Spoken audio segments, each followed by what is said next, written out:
Oke, ketemu lagi di Tripod Tinari Podcast bersama gue Kiki Asmara. Dan kali ini kita kedatangan tamu yang spesial banget. Ya, mungkin teman-teman di sekitaran Solo udah pada tahu. Yang belum tahu juga, abis ini kita bakal ngulik lebih dalam dengan siapa ini? Ya, dengan kalau di halayak banyak, halayak luas adalah Mas Janu Joni. Iya. Ya. Kalau boleh tahu nama aslinya siapa, Mas? Yanuar. Mas Yanuar. Gimana? Apa kabar, Mas? Tos dulu dong. Alhamdulillah baik, Mas Kiki. Waduh, gimana, Mas? Kesibukannya apa nih? Kesibukannya ya biasa, antar anak, antar istri. Oke. Keliling-keliling. Ya cari seneng-seneng lah. Terus sama sepedaan bikin konten. Sekarang sepedaan bikin konten. Nah, itu yang menarik. Karena dulu itu Mas Janu ini adalah pernah ngeband. Pernah ngeband kan, Mas? Benar. Pernah ngeband. Apa bandnya dulu, Mas? Dulu bandnya namanya Pertama kali itu namanya Joni. Joni, ya aku tahu. Joni. Terus next yang kedua, Terus Soloensis. Nah, kalian pasti fans Soloensis pasti tahu sekali ya yang awal-awal ya. Masih ada ya? Masih dong. Iya. Eksis sekali sekarang. Nah, kita bakal bahas dari awal Mas Janu mungkin ngeband terus sampai sekarang juga sepedaan ya. Dulu ngeband kita bahas dari Soloensis ya, karena teman-teman juga banyak yang pengen tahu nih Soloensis. Mas, Soloensis berarti yang paling pertama ya, ibaratnya dedengkotnya juga ya? Oh enggak, aku dulu gantiin Malah. Gantiin dari awal siapa tuh personel awalnya? Sorry ya, ini buat Soloensis, aku udah lupa semua ya, Mas. Udah lupa semua. Memori ngeband tuh mungkin keinget sedikit ya. Jadi dulu tuh pas aku sudah ngeband sama Joni itu Soloensis sudah ada. Oke. Kan Joni kan sama Cahyo kan itu. Oh iya. Sama Cahyo, terus akhirnya bubar. Terus aku join ke Soloensis. Okay. Kebetulan pada saat itu basisnya Soloensis ini cabut. Oke. Terus aku ditawarin sama si Pungkas. Oke. Mau gabung nggak itu ke Soloensis? Nah ceritanya gitu, terus aku gantiin si basisnya yang cabut itu. Gitu. Sampai tahun 2014 apa 15 ya. Kayak 14-15an lah. Oh. Berapa tahun? 3 tahunan? Ada? Ya, 3 tahunan? 3 tahunan kayaknya. Oh, 3 tahun, 4 tahun lah. Itu sampai bikin album juga? Mas ikut dibikin album atau single juga ada? Sempat mini album. Ikut juga? Ikut. Kalau nggak salah ikut video klip juga ya? Ada, Mas? Video klip dulu yang bikin Mas Farid. Yeah. Bikin. Itu kalau nggak salah yang pakai cat-cat tuh kan? Nah, betul. Iya kan, pakai celana jeans kolor itu kan? Pendek ya. Dilepas semua itu baju. Terus dicat-cat gitu. Kalau kalian nonton YouTube-nya pasti ada tuh di Soloensis tuh, ya kan? Dan kalau nggak salah dulu juga masih gondrong ya, Mas? Masih lumayan panjang ya rambutnya ya? Iya, awal-awal kuliah ya, biasalah. Dulu kan kalau anak seni itu kan patokannya rambut gondrong katok bolong. Pokoknya patokan ya. Betul. Kalau kamu nggak rambut gondrong katok bolong berarti ya kamu bukan anak seni. Terus karo jajan wedangan saya utak. Betul. Gak usah pulang ke rumah. Nanti pulang ke rumahnya pas duitnya habis. Oh gitu ya. Iya. Itu adalah umum banget ya rata-rata anak seni ya. Mahasiswa lah ya. Kalau gitu juga Mas dulu juga sempat kuliah di ISI ya, Mas? Di ISI. Fakultas TV dan Film. Fakultas Seni Rupa berarti. Fakultas Seni Rupa, TV dan Film jurusannya. Lulus nggak, Mas? Lulus. Biasanya kan tahu sendiri. Ya kan, kalau anak-anak seni kan jarang lulus sih kan? Ada kan? beberapa yang gitu. Tapi lulus sampai sekarang. Tapi lulus nih. Aku lulus. Oke. Jadi saat itu masih kuliah sambil ngeband, ya kan. Akhirnya cabut juga dari Soloensis nih. Betul. Kalau boleh tahu kenapa sih Mas? Kenapa? Duitnya. Oh enggak ada duitnya. Udah. Kan aku udah keluarga tuh. Oke. Oh jadi kuliah terus berkeluarga tuh. Selesai kuliah terus berkeluarga masih band-bandan juga? Masih. Cuman berapa ya? Paling hitungan setahun kayaknya. Keluarga. Aku sudah berkeluarga tapi masih band-bandan gitu. Masih ngeband tapi cuman bertahan setahun kayaknya. Setahun terus punya anak kayaknya kok tanggung jawabnya makin gede nih. Kalau dulu kan makan nggak makan kan asal ngeband penting senang. Itu bener, dulu. Benar. Perut lapar ya satu tok yang lapar. Oh iya. Gitu. Terus akhirnya memutuskan untuk lebih fokus ke keluarga mungkin ya Mas. Betul. Dan untuk lebih memperbaiki ekonomi. Iya, memperbaiki ekonomi, benar banget.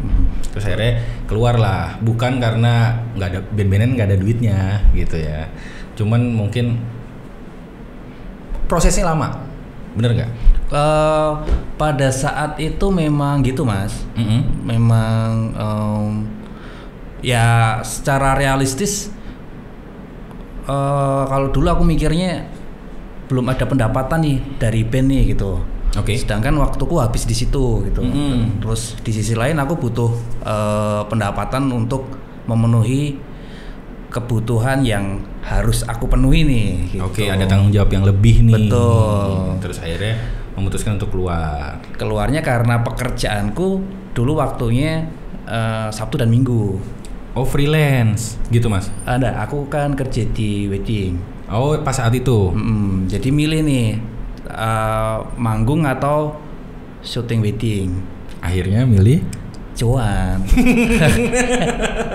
Nah, akhirnya milih weddingan lah. Iya gitu. Karena basicnya juga Mas TV ya, video-video gitu kan Mas. Akhirnya main weddingan. Terus akhirnya fokus ke weddingan itu dan keluarlah dari Soloensis. Ya mungkin kalau dulu di band-bandan sudah menghasilkan ya aku nggak syuting wedding lah. Oh iya. Gitu.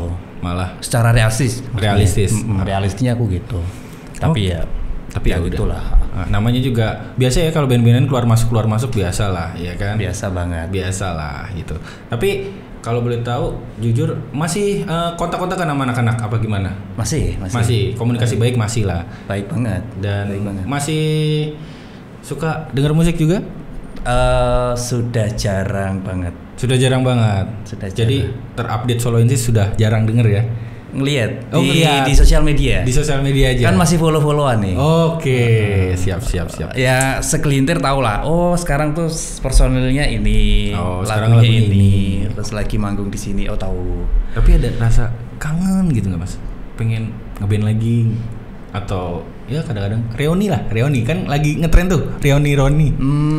Itu tuh datang pada saat kayak pas kosong-kosong gitu. Kayak pas naik motor sendiri nih. Terus atau mungkin naik mobil sendiri nih kemana gitu sendirian gitu. Terus mungkin denger lagu di radio gitu ya. Terus tiba-tiba datang kepikiran gitu. Wah, naik reuni yo api ya gitu. Tapi itu cuma sepintas deh. Sepintas doang. Tapi kayaknya nggak mungkin deh gitu. Kayaknya enggak deh. Kayaknya sekarang kalau dulu kan sudut pandangku ngeband itu kan sesuatu yang ini ya. Wow gitu ya. Kayak dulu generasi sebelumku mungkin pemain basket itu sesuatu yang keren gitu. Terus di generasiku mungkin main band itu sesuatu yang keren gitu. Makanya dilakuin dengan seneng-seneng. Nah kayaknya sekarang nih sudut pandangku udah nggak di situ lagi. Goalsnya mungkin beda ya Mas. Betul. Dulu kalau ngeband tuh wah keren, anak band ya kan, ceweknya banyak ya kan, followernya banyak. Kalau zaman dulu mungkin zaman kita nih Mas, nggak ada follower sih. Iya nggak ada follower. Pinnya berapa pin? Minta pin ya kan, pin BBM. Zaman dulu kayak gitu tuh. Dan dulu juga sempat buka recording juga ya Mas. Betul. Buka recording dan kalian perlu tahu, gue juga dulu pernah ngeband, namanya tuh HNSB, nanti dikeluarin ya. Gambarnya ada HNSB itu.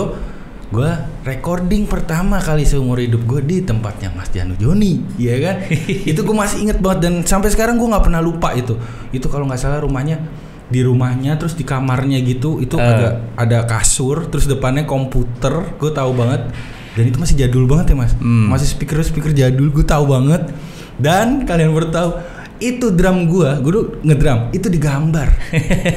Jadi karena nggak ada drumnya itu digambar, Mas Jani digambar itu momen yang paling menurut gue itu nggak bakal gue lupain sih, karena ya dulu juga aku ya benar kata Mas, dulu gue ngeband itu karena wah keren banget gitu, wah banyak yang suka, terus pokoknya keren lah, kelihatan keren aja gitu, di mana-mana kelihatan keren gitu kan. Terus pada akhirnya ya mungkin karena bertambah usia juga gitu kan, bertambah usia, terus akhirnya berpikirnya lebih mungkin lebih realistis dengan gue harus tetap menjalani hidup, gue juga punya cita-cita apa yang gue pengen gitu kan. Dan akhirnya gue berkeluarga dan ya benar kata Mas, akhirnya sekarang tuh masih suka musik band gitu, cuman kayak ya udahlah gitu, kayak ya udah musik tuh ya udah sebagai penyemangat gue doang. Kadang-kadang wah aku pengen popangan meneh kayak gitu doang, tapi kayaknya nggak mungkin deh gue ngeband lagi udah punya anak gitu, kayaknya ya mungkin cuman kayak ya udahlah gitu, kayak ya udah pada akhirnya ya udah kerja aja gitu. Akhirnya ya setelah habis dari ANSB ya gue punya band lagi, cuman ya udah gitu dong, mau ngebandnya mau manggungnya syukur enggak ya udah gitu. Tapi kalau misalnya bandnya itu ngasilin duit gimana? Gimana ya, kalau saat itu band itu menghasilkan duit, menurut gue pada saat itu pasti gue tetap realistis sih Mas, karena sebesar apapun band lu pada saat itu gue berpikirnya tetap realistis. Sebesar apa sih, gue orangnya cukup ambisius sih. Gue orangnya cukup ambisius gitu untuk apa yang gue pengen gitu. Jadi pada akhirnya gue bakal ngejar karena menurut gue orang ambisius tuh bakal lebih selalu di tempat manapun dia selalu belajar, dia nggak mau satu tok gitu. Akhirnya ya itu gue realistis dan ambisius. Pada akhirnya gue pengen punya ini, gue harus bisa ini kayak gini. Pada akhirnya gue berpikir ulang lagi, kalau gue ngeband doang terus nggak ketemu orang, itu mungkin beda lagi gitu. Tapi ya karena pas saat itu gue ngeband di kota kecil juga kan, di Solo gitu. Mungkin beda kalau gue ngeband nih besarnya di Jakarta, di Bandung, atau dengan skena yang lebih besar gitu. Beda lagi dengan tongkrongan yang lebih besar nih. Terus bisa konser kemana-mana. Wah itu beda lagi. Cuannya di mana-mana. Beda lagi lah, gitulah ceritanya. Cuman kayaknya sih nggak mungkin, nggak mungkin sih karena nggak mungkin banget sih, gitu sih Mas. Tapi itu adalah momen-momen muda kali Mas, momen-momen muda, belasan ya, teenager banget, ya. Itu fase belajar lah ibaratnya, fase belajar. Aku mengerti semua orang pasti belajar, dan bertumbuh tambah baik. Betul. Iya kan, bertumbuh tambah baik, tambah pengalamannya tambah banyak. Teman-teman sekitarnya juga pasti, aku yakin juga Mas juga berubah teman-temannya. Circle-nya berubah, benar gak Mas? Betul. Jadi circle-nya dari dulu yang seperti ini, sekarang circle-nya seperti ini, berubah. Pada akhirnya bertumbuh lebih baik. Dan kalau aku sih masih wajar sih Mas, karena hidup kan apa yang lu capai, apa yang lu pengen pasti lebih baik. Gak mungkin lebih mundur kan. Betul. Tapi oke lah, pokoknya itu nostalgia banget lah, zaman-zaman itu nostalgia banget sama Mas Janu. Makanya dan kalian perlu tahu, gue ngontak Mas Janu tuh di DM, gue nggak follow-followan sama dia men. Awal gue nggak tahu, dan gue ngeliat dia awal tuh di Instagram, di discover gue di YouTube di YouTube. Itu ada sepeda-sepedaan. Nah ini kok gue kayak pernah kenal, ini orang siapa? Tapi pas saat itu tuh thumbnailnya lu pakai helm Mas, pakai kacamata apa jersey ya? Iya, cuman gue tahu tampang nih. Ini siapa nih orang? Gue buka, gue tonton. Bentar. Oh ini siapa ya? Gue lihat lagi. Nah, ada salah satu video yang bener-bener tegas muka lu kelihatan. Lu yang modelnya kayak Ferry Iriadi tuh yang di depan meja tuh yang backlightnya dari belakang. Hai guys, ya gitu. Kita bahas sepeda. Itu wah, ini nih bener nih Janu Joni. Terus gue cari Instagramnya.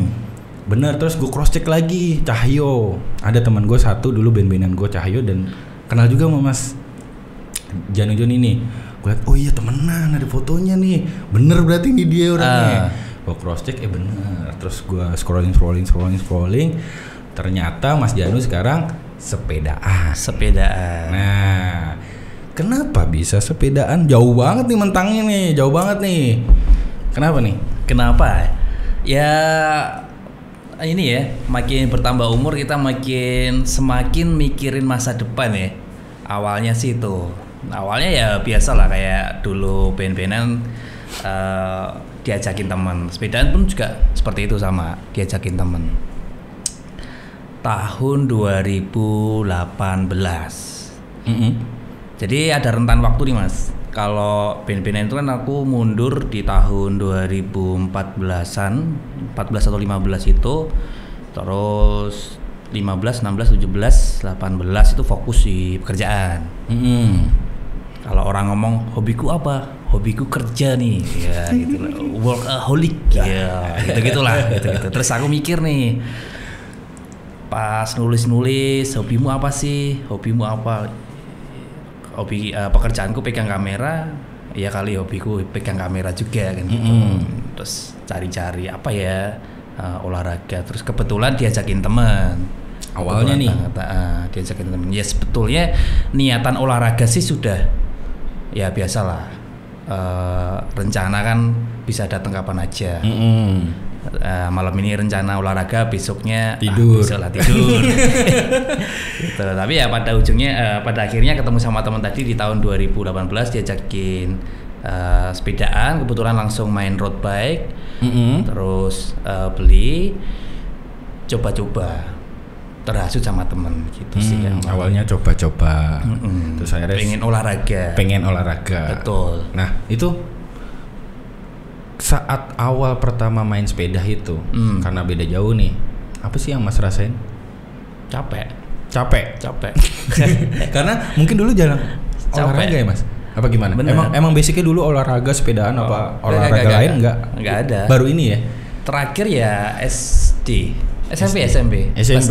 Basket, anak basket. Oh, keren banget pasti. Basket. Terus ini nyoba sepeda 2019 awal nyoba sepeda.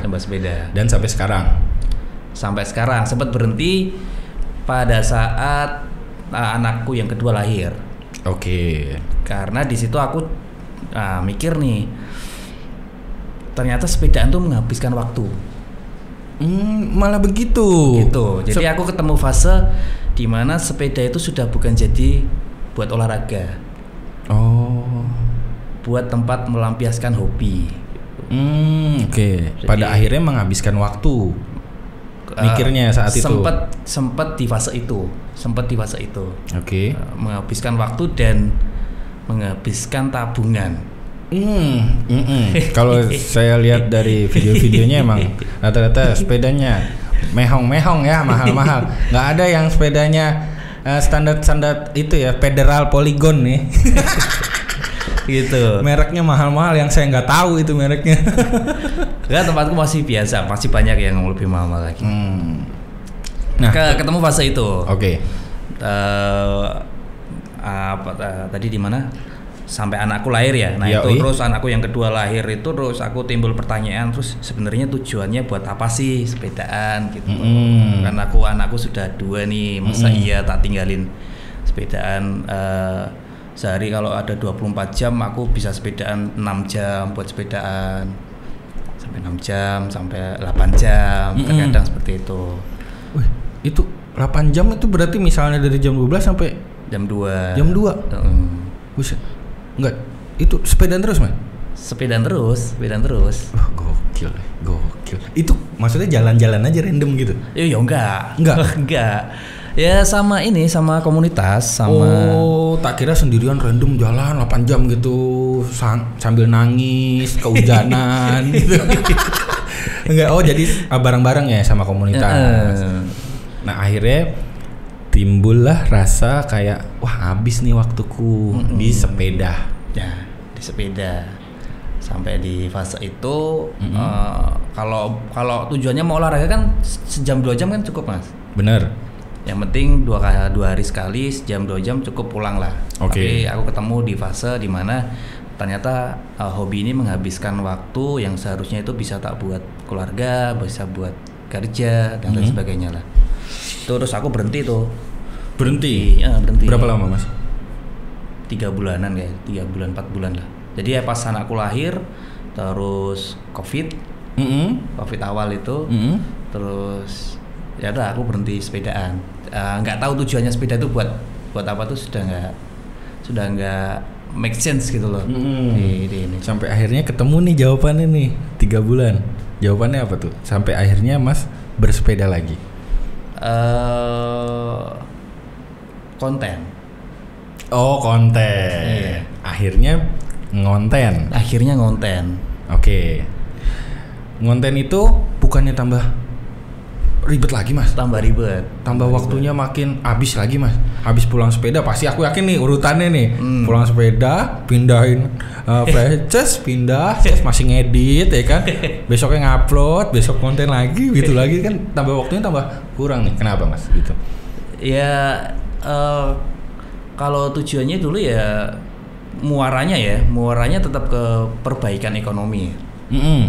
Arahnya tetap ke situ. Konten tetap ke situ. Cuman kenapa di sepeda dulu? Jadi terkait sama pekerjaan nih, Mas. Pekerjaan karena pandemi dulu kan pekerjaanku di wedding industry. Otomatis kan merosot banget kan gue. Terus nggak ada kesibukan nih. Yoi. Terus bikin YouTube lah. Oke. Aku di situ mulai berpikir ini berarti penghasilan harus bukan dari rupiah tok nih. Gitu. Artinya aku harus punya penghasilan dari dolar lah misalnya. Oke. Pada saat itu kepikirannya ya YouTube itu. Nggak mencoba untuk menjadi afiliator, Mas? Atau main kripto mungkin? 1 miliar murah banget. Iya, makanya. Saya juga mau kalau gitu ya kan. Cepet banget kayaknya. Mak gue seneng naik haji. Bisa berkali-kali naik haji mak gue. Nah, terus lanjut, Mas? Ya itu, terus bikin YouTube, channel musik, terus channel ngaji, channel dan lain sebagainya, channel anak. Oke. Nggak nemu. Artinya nggak apa namanya? Nggak nemu impactnya lah. Nggak ada yang nonton. Oke, bener. Nggak ada yang nonton. Itu rasa hati sakit banget ya kan? Udah seri-seri bikin lembur. Bikinnya bagus. Gak ada yang nonton, ya kan? Niat lihat tuh kalau mau lihat syutingnya ini di sini repot nyetingnya. Tapi nggak ada yang nonton ya sudahlah. Terus akhirnya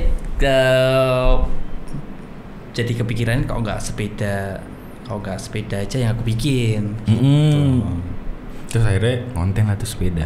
Kan sebenarnya aku malu, Mas, dulu, Mas. Malu?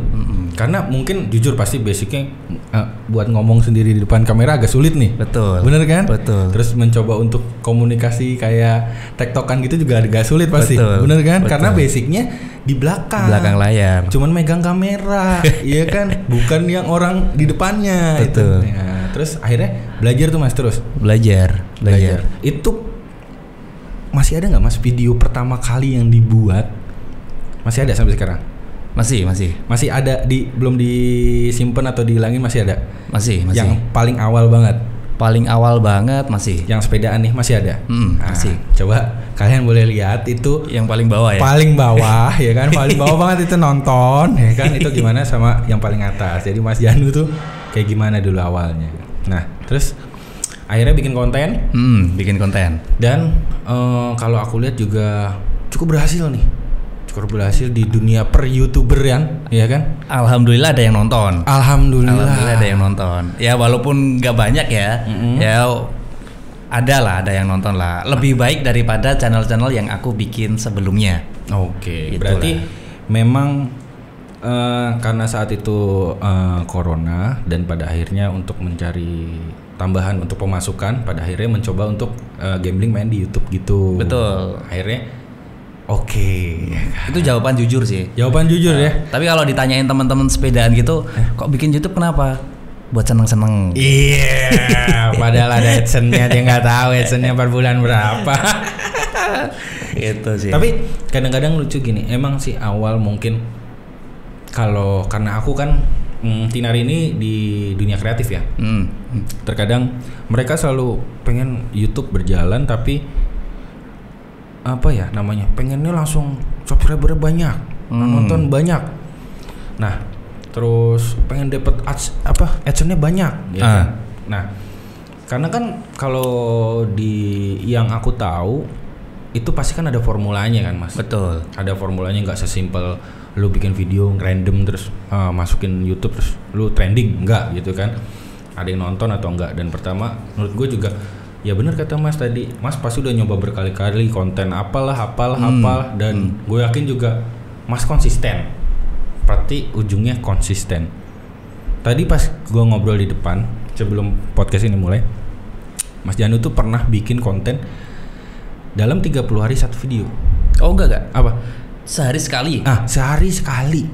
Sehari sekali. Sehari sekali. Berarti kalau sebulan 30. Nah, 30. Iya benar kan, berarti 30 dalam sebulan 31 ya kan, benar kan? Nah, lu bayangin nyari kontennya, ya kan? Ngeditnya, nguploadnya, belum bayar. Wah, banyak lah makannya tuh. Ngopinya, ngerokoknya itu banyak gitu kan. Jadi ada effort yang dikeluarkan.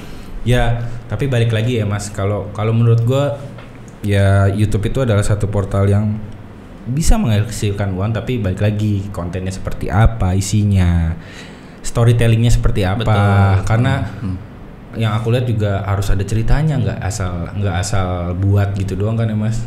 Terus visualnya seperti apa, audionya seperti apa. Tapi ya tetap semangat kalau buat kalian yang punya YouTube. Bikin aja dulu, bikin terus sampai males jadi PNS. Pokoknya bikin terus lah. Nah, ada kiatnya nggak sih Mas? Kiat apa? Kiat menjadi konsisten.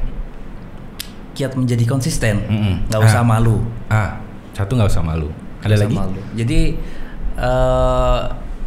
ya itu aja, nggak usah malu. Yang penting buat aja dulu. Gak usah malu. Kalau dulu kan aku filternya banyak nih Mas. Ya aku kenal YouTube kan tahun 2010. Jadi aku mandang YouTube, dulu ada Vimeo gitu kan. Kemudian mau upload itu aku harus filternya banyak nih, harus perfeksionis gitu. Oke. Karyanya harus yang berisi nih, harus yang filosofis, sinematik. Waduh. Lightingnya harus yang proper banget nih. Kameranya harus yang celing gitu. Kalau nggak kayak gitu, aku malu Mas. Mau dipublish tuh malu. Wah, karyanya kayaknya nggak oke nih, nggak. Awal-awal tuh Mas. Dulu maksudnya. Dulu. Apapun hasil karyaku maksudnya. Oke.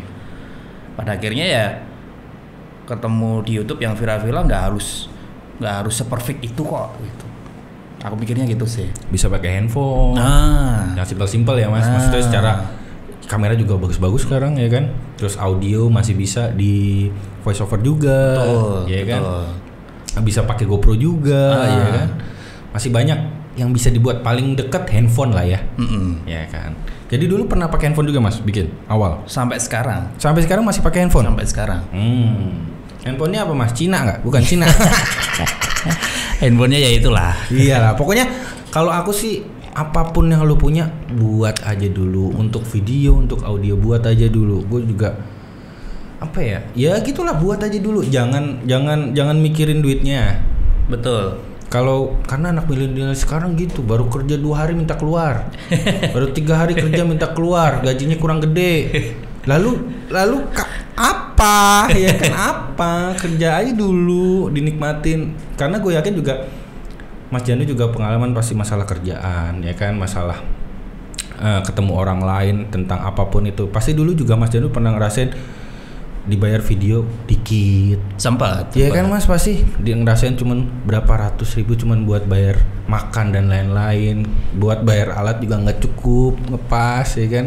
Nggak dibayar juga sering. Nah nggak dibayar sering. Makanya dinikmatin aja prosesnya. Nikmatin prosesnya. Ada pencapaian itu goalsnya, yang penting konsisten, kerja keras, sama mau belajar terus. Dan jangan malu. Jangan malu. Apapun itu buat aja dulu. Oke, terus lanjut Mas. Nih kan aku nih udah mencoba untuk browsing Mas Janu di nih? Google ya kan. Terus ada nih satu kayaknya website gitulah, namanya Strava gitu. Strava.com. Kayaknya nih anak sepedaan atau apa, aku nggak tahu ya ini apa. Mungkin Mas Janu bisa jelasin nanti. Nah, di sini tuh ada Mas Janu tuh ada Trophy Case. Trophy Case tuh apa Mas? Kalau di Strava ini nih ada Mas Janu ada banyak nih. Ada Salomon Push Your Pace tuh tahun 2022, ada The Velo Forte 4 Hour, terus wah ini banyak lah pokoknya T-shirt series. Terus ada Maap Transcend Challenge 2002. Challenge. Ini kayak apa? Kejuaraan atau apa sih Mas?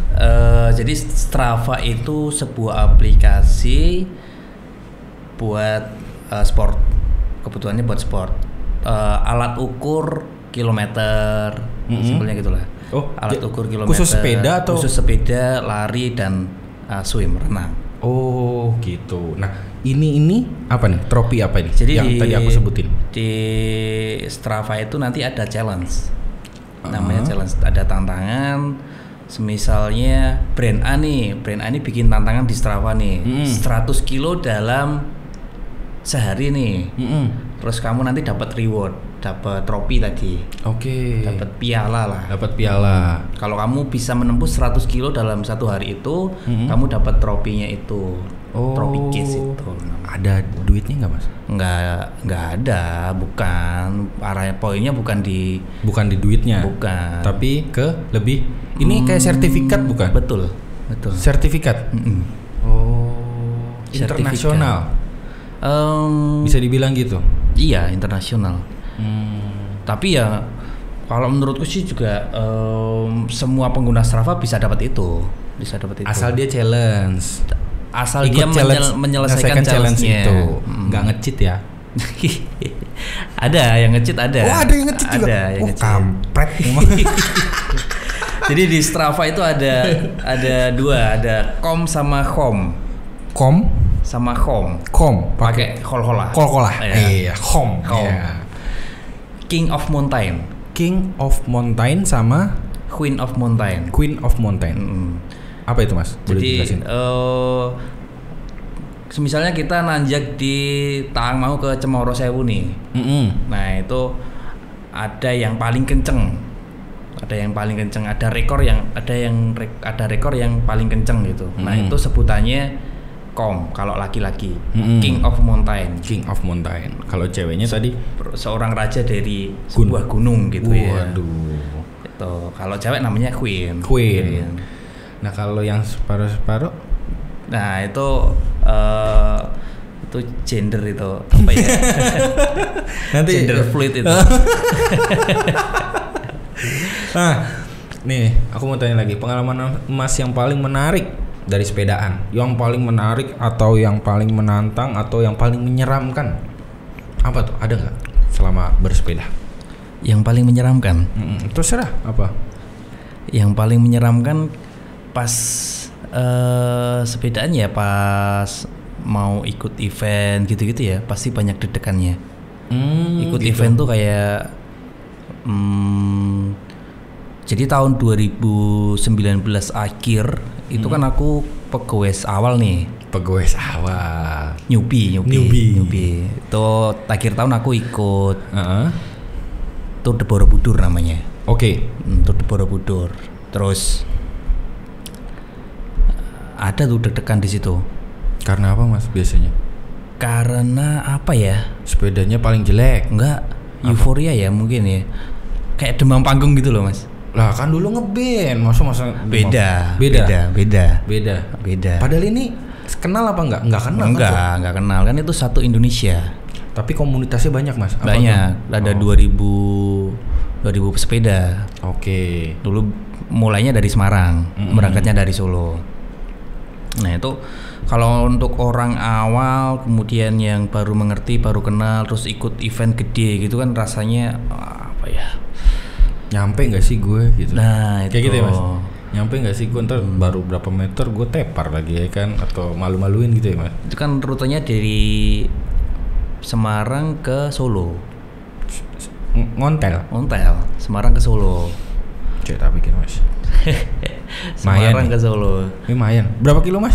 Sekitar 170-an kayaknya. Oh, aku tak numpak sumber kencono we. Gitu. Gila, itu tapi ada breaking nggak Mas berhenti? Gue nggak tahu ya regulasinya seperti apa, karena gue jujur gue bukan olahragawan gitu ya kan. Nggak sporty ya? Nggak sporty banget anaknya ya kan. Dan gue juga baru tahu, ini pengalaman baru gue. Gue nggak tahu ya itu dari Semarang sampai Solo itu bener-bener goes terus apa tetap ada berhenti pakai apa naik Gojek sepeda dibawa. Oh ada yang gitu ada juga ada. Oh gitu, bukan Gojek ya, artinya ya ada tim yang namanya tim evakuasi ya, kalau yang nggak kuat bisa gitu ke situ. Oh gitu, jadi sepeda dibawa naik motor gitu, ntar sampai depan, sampai mau finish diturunin. Betul. Yang penting kan foto. Oke. Dapat license-nya di sosial media, dapat license. Oke, yang penting kan bawa sepeda sama foto. Oke. Itu sih. Jadi ya karena awal mula terus belum pernah di jarak 170 km itu baru bisa tidur jam 1 kayaknya. Jam 1 malam di hotel. Setelah nyampe di Solo tuh? Oh enggak. Kan startnya dari Semarang. Nyampe Semarang. Itu baru tidur malam. Startnya dari Semarang. Aku nginep hotelnya di Semarang. Sudah di tempat tidur ya jam 9. Jam 9 gitu udah di tempat tidur, tapi ya tidur ayam. Kayak gelisah nih besok gimana. Betul. Jam 1 baru bisa tidur, jam 3 harus bangun. Nah, apa memang kalau pesepeda gitu harus misalnya besok event itu harus istirahat cukup atau gimana Mas? Harusnya gitu. Idealnya karena biar nggak tepar kali ya, biar badan fit. Nah itu gila, keren sih, pengalaman baru. Jadi gue baru tahu sepedaan kayak gitu. Nah sepedanya kalau yang ikut boleh bermacam-macam kah saat event itu, atau memang apa tadi Mas, road bike? Harus road bike itu atau gimana? Khusus road bike. Nah, gue juga nggak tahu nih road bike. Gue orangnya kan kepo ya kan. Road bike paling murah, paling standar buat gue. Misalnya gue mau beli nih Mas Jonu, gue mau beli dong. Lu bisa merekomendasikan gue sepeda yang paling murah, yang bisa gue pakai dan paling worth it nih gue buat pakai. Harganya maksudnya? Dari harga dan spek dan apa mungkin banyak. 3 jutaan ada. 3 jutaan? Ada. Dari mulai 3 jutaan. Itu udah full set? Udah full set, tinggal pakai lah? Sudah bisa berkeringat lah. Apa tuh Mas mereknya? Polygon. Paling standar tuh 3 juta? Bukan standar. Kalau ngomongin standar kan standarnya ABCD kan lain-lain tuh. Yang paling ekonomis bisa dipakai buat event gini juga. Bisa. Oke. Sudah mencukupi buat regulasi event-event di Indonesia, sudah cukup banget. Sudah cukup. Tinggal nanti pesepedanya kuat atau enggak. Gitu. Kayaknya agak deg-degan. Kayaknya bisa enggak ya gitu. Karena harga sepeda itu identik dengan semakin mahal semakin ringan sepedanya. Oh iya, aku juga pernah baca-baca. Jadi ada yang bahannya dari yang aerodinamis lah, apalah, aluminium yang enteng banget, cuma tangan satu bisa diangkat. Karbon, ya. Oh gitu. Kalau semakin murah harganya ya semakin berat sepedanya. Besi loak kan. Yang dilas kayaknya. Nah, yang paling mahal yang sepengetahuan Mas kalau buat sepeda-sepedaan kayak gitu yang road bike itu paling mahal banget. Mereknya apa dan harganya berapa Mas? Yang pernah tak lihat dipakai di jalan? Yang 200 gitu ada, mobil 200 juta Mas? 200 juta ada. Buat sepedaan? Buat sepedaan. Dapat rumah Mas? Betul. Iya. Nggak kehujanan. Tapi hobi ya Mas, balik lagi hobi ya. Ya kemampuan finansial masing-masing ya. Oh iya kemampuan, bener. Tapi itu bener enak banget Mas. Kalau misalnya pakai enteng banget Mas. Bukan enteng nih. Enteng itu kan maksimal. Jadi ada standar nih kalau bobotnya. Namanya UCI. UCI. Itu standar yang dimiliki dunia. UCI. Oh. Paling ringan maksimal itu bobot sepeda itu 6,8 kilogram. Itu paling ringan banget. Paling ringan. Itu yang 200 juta segituan Mas. Bisa segitu. Bisa segitu. Bahkan bisa lebih ringan lagi. Dan itu yang ridersnya juga lebih enak lagi Mas. Apa gimana? Kalau enak bukan di bobot. Apa tuh? Beda poinnya. Kalau enak itu lebih ke ini ya, bentuk frame-nya. Istilahnya kalau di sepeda itu geometrinya itu mengarahnya kalau ke kenyamanan di situ. Jadi bukan yang paling ringan, yang paling enak tuh bukan. Nah, aku pernah nih Mas nonton YouTube, random banget sih di YouTube. Itu tuh ada kayaknya ya orang beli sepeda mahal tuh Mas. Terus dia tuh kayak diukur joknya berapa, terus tinggian joknya berapa, terus ini setangnya kayak gimana nih, terus bannya, terus pas dia ngoper kan ada gigi-giginya tuh, itu kayak gimana, terus sambil dia goes tuh, sambil diukur di itu apa sih? Mungkin kayak kalau ngukur baju kali ya, biar cocok gitu apa gimana sih Mas? Bike fitting. Bike fitting namanya. Namanya bike fitting. Jadi itu biar apa? Penyelarasan tubuh kita sama sepeda, biar nyaman, tujuannya kenyamanan. Biar nyaman, balik lagi karena bungkuk gitu berdiri gini itu biar nyaman gitu Mas. Apa gimana? Biar presisi. Jadi tubuh setiap orang itu kan masing-masing. Panjang tingginya insim itu panjang tingginya kaki dari kaki ke selangkangan. Terus panjang tangannya orang. Ininya pas bawa gitu juga diukur. Panjang bahunya orang itu kan semuanya kan lain-lain. Nah kalau di profesional sepeda, kalau dia arahnya ke kenyamanan, kenyamanan bersepeda untuk long ride, untuk bersepeda jarak jauh, misalnya 100 kilo gitu, biar pulang dari goes 100 kilo itu badan tetap seger gitu loh. Nggak kewel gitu ya. Betul, nah itu harus di bike fitting, harus diselaraskan, tubuhnya ini harus diukur sesuai dengan ukuran sepedanya. Berarti kebalik. Sepedanya itu harus diukur sesuai dengan ukuran tubuhnya. Oke. Tapi penting atau enggak sih? Banget. Sangat penting. Kalau arahnya ke kenyamanan, sangat penting. Apalagi untuk pro riders. Betul. Itu penting banget. Betul. Oh, gitu. Lain kalau tadi yang diomongin Mas Kiki ekonomis ya. Ekonomis, paket hemat ya? Iya, paket hemat ya. 3 juta ya adanya itu ya dipakailah itu. Gitu. Tapi ya udah sehat. Bisa berkeringat lah. Ya. Tapi emang kalau udah pro riders memang mungkin lebih banyak kali Mas, kayak harus dipiting kayak tadi, terus bannya seperti apa, aku juga nggak tahu ya bannya seperti apa, bajunya juga seperti apa, mungkin kayak gitu ya, biar anginnya lewat gitu. Betul, ya kan, aerodinamik anginnya lewat gitu ya kan, itu penting juga Mas kayak gitu. Iya, kalau road bike kan akrab dengan speed kenceng. Jadi misalnya di jalan Solo Jogja gitulah ya, dia bisa bersanding sama motor kan gitu. Apa iya Mas? Iya, bisa jalan 50, 40 gitu bisa bersanding. 40, 50 gitu bisa bersanding. Nah, buat lebih aerodinamis, jadi bajunya gitu, kalau baju longgar gini kan geblek-geblek. Ya, terkena angin kan dia bisa menghambat lajunya si pesepeda ini. Berarti nggak pakai baju Mas? Betul. Masuk angin tekan rumah.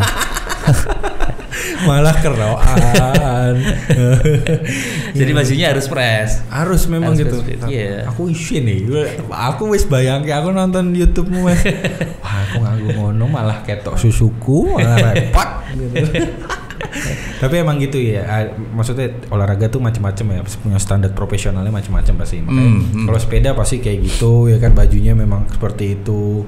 Ya berenang juga harus pakai celana renang, ya kan? Masa pakai sarung ya kan nggak mungkin berenang ya kan? Pasti tetap pakai celana renang ya kan? Oke Mas.